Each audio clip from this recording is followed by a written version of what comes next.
অনেকদিন আগের কথা। ঢোলকপুর নামে এক গ্রামে রাধা নামে এক মহিলা বাস করত।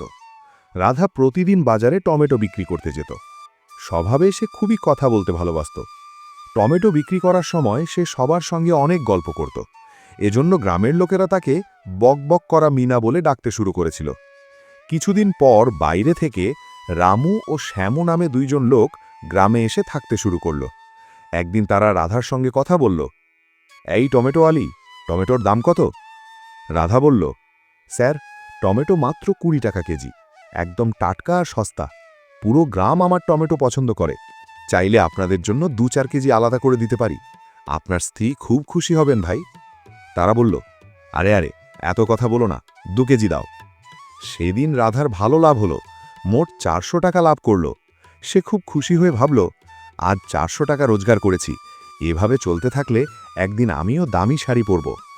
পরের দিনও সে বাজারে টমেটো বিক্রি করতে এলো। তখন রামু ও শ্যামু আবার এলো। আজকের দাম কত?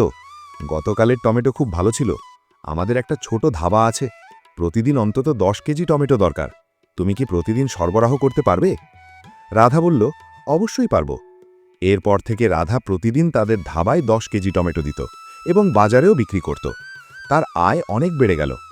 একদিন মাঠ থেকে টমেটো তুলতে গিয়ে সে দেখল টমেটোতে পোকা লেগেছে।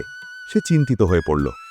এভাবে চলতে থাকলে সব টমেটো নষ্ট হয়ে যাবে ভেবে সে পরদিন বিষাক্ত কীটনাশক কিনে টমেটোর ওপর ছিটিয়ে দিল। কয়েকদিন পর রামু ও শ্যামু বুঝতে পারল টমেটোর মান আগের মতো নেই। তারা রাধাকে জিজ্ঞেস করল কোনো সমস্যা আছে কিনা, কিন্তু রাধা সব অস্বীকার করল। ধীরে ধীরে গ্রামের মানুষ অসুস্থ হতে শুরু করল। একজন বলল, ডাক্তার বলেছে তোমার টমেটো খেয়ে আমার স্ত্রী অসুস্থ হয়েছে। তবুও রাধা তা মানল না। অবশেষে রামুর সন্দেহ হল। একদিন সে রাধাকে বিষাক্ত কীটনাশক স্প্রে করতে দেখে ফেলল। রামু বলল, রাধা, তুমি খুব ভুল করেছ। একটু লাভের জন্য মানুষের স্বাস্থ্যের সঙ্গে খেলেছ। এটা নৈতিকভাবে ভুল।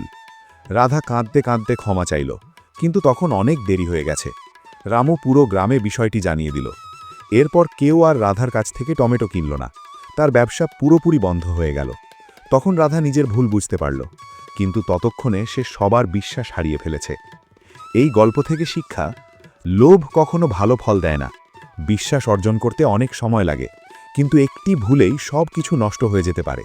তাই সব সময় সততার সঙ্গে কাজ করা উচিত।